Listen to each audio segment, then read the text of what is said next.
जय श्री राम। आज की वीडियो श्री बटुक भैरव जी के मंत्र और कवच के प्रयोग के बारे में है। जितने भी साधक भाई बहन जो तामसिक साधनाएं करते हैं उनके लिए भी ये महत्वपूर्ण है, और जो सात्विक साधनाएं करते हैं उनके लिए भी यह महत्वपूर्ण है।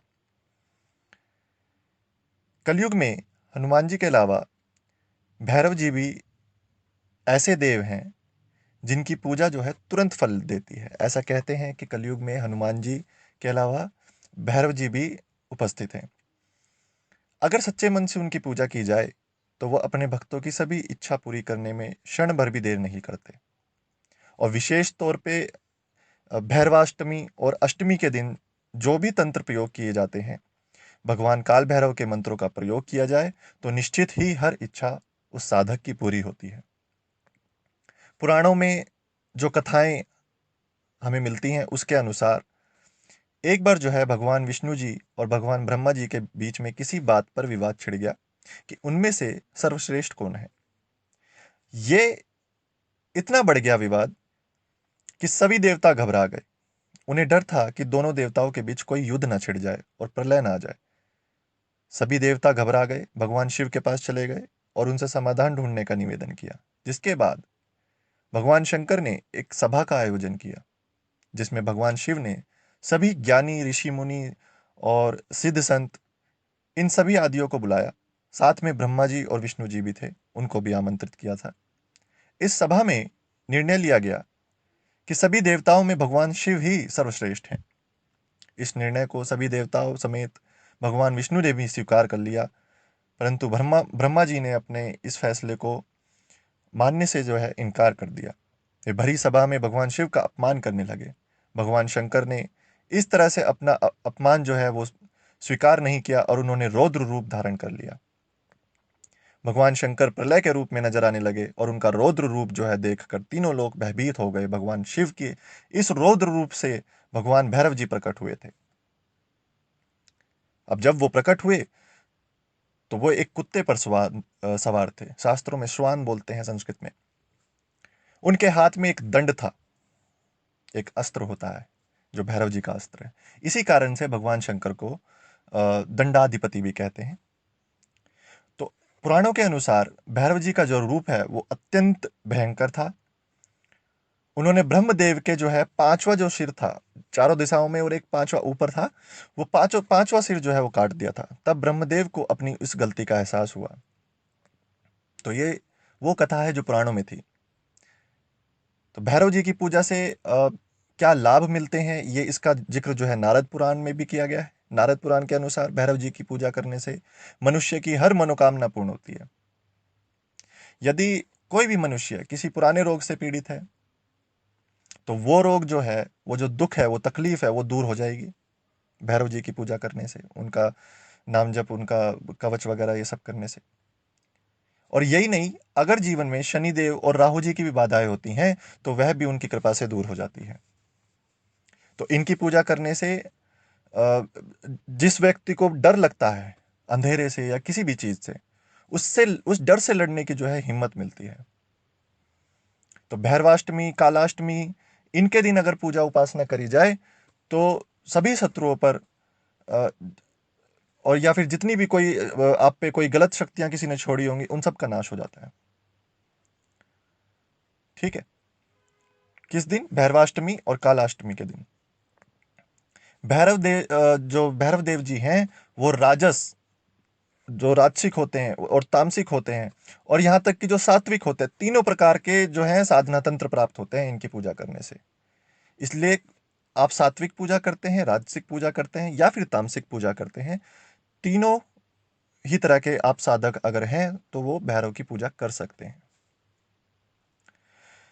खासकर ऐसे लोग जिन पे स्तंभन, वशीकरण, उच्चाटन, सम्मोहन, इस तरह की तांत्रिक क्रियाओं का उपयोग अगर किसी ने किया है तो भैरव साधना से ऐसे दुष्प्रभाव जो है वो नष्ट हो जाते हैं। इनकी साधना करने से सभी प्रकार की तांत्रिक साधनाएं, तभी सभी प्रकार की तांत्रिक क्रियाएं हैं, उनका प्रभाव जो है नष्ट हो जाता है। भैरव आराधना से शत्रु से मुक्ति मिल जाती है, सारे संकट खत्म हो जाते हैं, कोई कोर्ट कचहरी का मुकदमा है, उसमें विजय प्राप्त हो जाती है। व्यक्ति में एक तरह का साहस आता है क्योंकि डर खत्म हो जाता है। इनकी आराधना करने से जो किसी के ऊपर अगर शनि की ढैया है, साढ़े सती है, शनि का प्रकोप है, वो शांत हो जाता है। रविवार और मंगलवार के दिन इनकी पूजा जो है सबसे ज्यादा फलदायी होती है। तो भैरव साधना करने से पूर्व आप लोगों को लेकिन ये ध्यान में रखना है कि कोई भी अनैतिक कार्य ना करें। अब अनैतिक कार्य क्या होते हैं वो मुझे शायद आप लोगों को बताने की जरूरत नहीं, आप लोग समझदार हैं, साधक हैं, नियम का पालन करते हैं। तो साफ सफाई का अपना ध्यान रखें, कोई अनैतिक कार्य ना करें, तब जाके इनकी पूजा करें। ठीक है, तो अनैतिक कार्य जितने भी हैं इनसे दूर रहना चाहिए, पवित्र होकर ही इस सात्विक साधना को करना चाहिए, उनकी आराधना करनी चाहिए, तभी फलदायक भी होती है। एक ग्रंथ है भैरव तंत्र, उसमें भैरव पद या भैरवी पद प्राप्त करने की बात की गई है। तो वो जो था, वो प्राप्त करने के लिए भगवान शिव ने देवी के समक्ष, देवी के सामने, पार्वती जी के सामने अनेक विधियों का उल्लेख किया है। तो आप देखेंगे ज्यादातर जो ग्रंथ हैं वो भगवान शिव और देवी पार्वती के बीच में जो वार्तालाप है उनको ग्रंथ के रूप में मनुष्य के सामने भेजा हुआ है। तो भगवान शिव ने देवी पार्वती से कई अनेक विद्या बताई हैं भैरव पद प्राप्त करने के लिए, भैरवी पद प्राप्त करने के लिए, जिनके माध्यम से उस भैरव पद को, उस अवस्था को प्राप्त किया जा सकता है। अब स्वयं भैरव जी भी हमारी जो दुर्गा माता जी हैं उनके भक्त हैं, और इनका जो चरित्र है वो बहुत ही सौम्य, सात्विक और साहसिक माना गया है। तो बहुत से साधक भाई डरते होंगे भैरव तंत्र साधना से, बहुत सी जगह पढ़ा होगा या शायद वीडियो देखी होगी कि भैरव आते हैं, रौद्र रूप लेते हैं और वो डराते हैं और आदमी मरने की कगार पे आ जाता है, कई बार तो भैरव जी मार देते हैं। ऐसा आपने शायद सुना होगा, बखान सुना होगा या कहीं वीडियो में देखा होगा। यूट्यूब पे, यूट्यूब माया जाल है तो उसमें बहुत सारी चीज़ आपने देखी होगी, लेकिन सब ढकोसले हैं, सब गलत है। सच्चे मन से साधना करो तो ये तो साधना ऐसी है कि ये इंसान का डर खत्म करती है, ना कि ये डर उत्पन्न करती है। ठीक है, तो ये कोई डर उत्पन्न करने वाला कार्य नहीं है भैरव जी की साधना करना, ये तो डर को खत्म करने वाला कार्य है। क्योंकि इनका कार्य ही अपने साधक को सुरक्षा प्रदान करना है, उसको कमजोर ना बना के उसको साहस प्रदान करना है, साहसी बनाना इनका कार्य है। ठीक है, उसको सुरक्षित रखते हैं भैरव जी, और समाज में ऐसे साधक को वो सही मार्ग दिखाते हैं। तो भैरव साधना से डरना नहीं चाहिए। जो भ्रम आपके दिमाग में फैला हुआ है कहीं सुनने से या कहीं पढ़ने से या कहीं देखने से, तो वो सब झूठ है। तो लोबान, गूगल, कपूर, तुलसी, नीम, सरसों, इन सब के पत्ते आपस में मिलाकर सुबह शाम घर में धुनी दें। जो भैरव जी की साधना कर रहे हैं उनके लिए मैं विशेष कर बता रहा हूँ। भैरव जी के मंदिर अगर जब आप जाएंगे तो उनके मंदिर में आप इमरती चढ़ाएं। कई जगह आपने सुना होगा भैरव जी के मंदिर में मदिरा भी चढ़ाते हैं, तो ये भोग लगता है उनको, या तो मदिरा का या फिर इमरती का।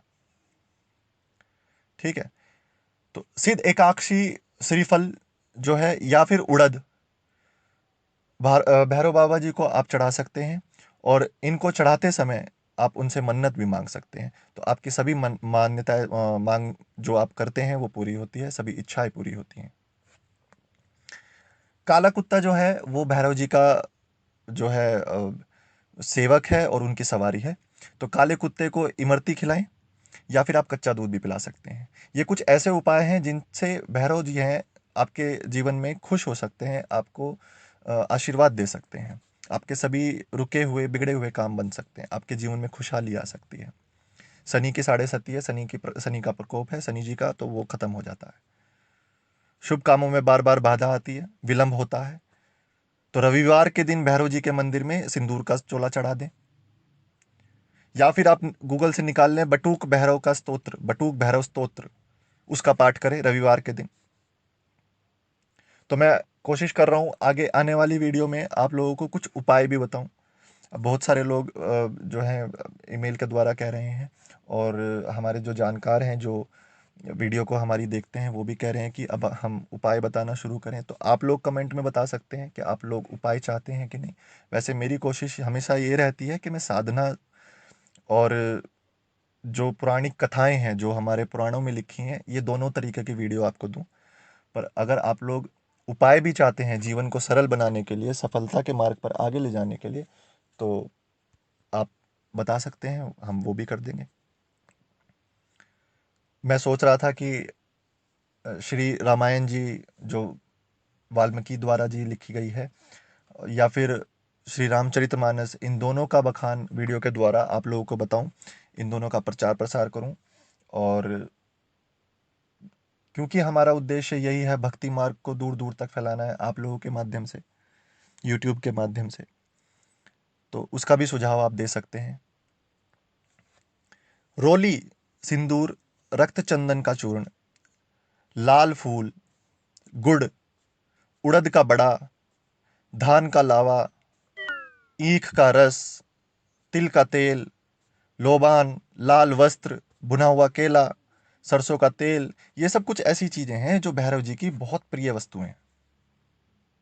इन्हें जब आप भैरव जी के मंदिर में जाके उनको अर्पित करोगे और उनसे कुछ मन्नत मांगोगे और एक संकल्प लोगे, तो आपको वो मुंह मांगा फल जो है वो प्राप्त हो जाएगा। ये बात सच्ची है, करके देखना एक बार। ना हो तो जीवन में मेरे को बताना कि आपने गलत कहा था। गारंटी दे सकता हूँ ये चीज विफल नहीं हो सकती, हमेशा सफल होगी। प्रतिदिन भैरव मंदिर की 8 बार परिक्रमा करने से सभी पापों का नाश होता है। कोई नहीं बताएगा ये चीजें। भगवान भैरव जी का वाहन अभी मैंने बताया कुत्ता होता है, काला स्वान होता है, इसलिए कुत्ते की भी पूजा की जाती है। आप जाके देखना मंदिर में। कहते हैं कि अगर कुत्ता काले रंग का हो तो पूजा का वो महात्म्य भी बढ़ जाता है। तो कई भक्त तो उन कुत्ते को भी, जो उनके जो सवारी है, उनको भी प्रश्न करने के लिए उनको दूध पिलाते हैं, इमरती चढ़ाते हैं, मिठाई खिलाते हैं। ठीक है।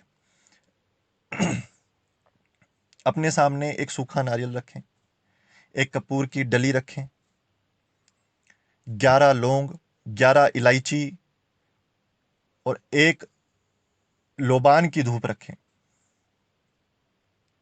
सरसों के तेल का दीपक जलाएं। हाथ में नारियल लेकर अपनी मनोकामना बोलें और नारियल सामने रखें। आपका मुंह जो है वो दक्षिण दिशा की ओर होना चाहिए और 108 बार आपको एक मंत्र का जाप करना है। वो मंत्र मैं आपको नीचे लिख के दूंगा, लेकिन अभी बोलकर बता रहा हूं। ओम भ्राम भ्रीम भ्रूम ब्रह, ह्राम ह्रीम ह्रूम ह्रः, ख्राम ख्रीम ख्रूम ख्रः, घ्राम घ्रीम घ्रूम घ्रः, म्राम म्रीम म्रूम म्रः, म्रोम म्रोम म्रोम म्रोम, क्लोम क्लोम क्लोम क्लोम, श्रोम श्रोम श्रोम, ज्रोम ज्रोम ज्रोम ज्रोम, हुम हुम हुम हुम हुम हुम फट, सर्वतो रक्ष रक्ष रक्ष भैरवनाथ हुम फट। बहुत असरदायक मंत्र, जीवन बदल देने वाला मंत्र। श्री बटोक भैरव जी का जो कवच है वो भी मैं आपको डिस्क्रिप्शन में लिख के दूंगा। थोड़ा सा लंबा है तो इसलिए मैं उसको बोलकर नहीं बता रहा हूँ। मंत्र में बोलकर आपको इसलिए बताता हूं ताकि आपको उसका सही उच्चारण पता चल जाए। जब तक अगर आप मंत्र में सही उच्चारण नहीं रखेंगे, वो मंत्र फिर विफल हो जाएगा, वो काम नहीं करेगा। ठीक है। तो बहुत गुप्त मंत्र है ये, और सबको नहीं मिलता, सबको नहीं प्राप्त होता है। पर क्योंकि भैरव साधना कलयुग में बहुत फलदायक होती है और मेरे हिसाब से सभी को प्राप्त होनी चाहिए, तो ये मंत्र आज आप लोगों के सामने है। बहुत ही कम लोगों को इस मंत्र के बारे में पता है। इसका उच्चारण करें, अपने जीवन को सफल बनाएं और कमेंट में बताएं। जैसे पहले भी मुझे सुझाव आते रहे हैं, बहुत से लोग बोलते हैं कि भाई हमारे साधक भाई बहन जो नित्य हमारी जो है वीडियो देखते हैं, हमें बहुत खुशी होती है। तो उन्होंने कहते हैं कि भाई हफ्ते में 2-4 वीडियो डाला करो। तो थोड़ा सा मुश्किल हो जाता है, पर कोशिश मेरी पूरी रहती है कि आप लोगों को खुश रखूं, आप लोगों को 3-4 वीडियो हफ्ते में कम से कम दूं। पर हो जाता है तो डाल देते हैं, नहीं हो पाता है कभी कभी तो 1 या 2 ही वीडियो आती हैं। सुझाव भी देते हैं कि इस विषय पे बनाओ, इस विषय पे, विषय बहुत हैं, समय थोड़ा सा कम रहता है बस।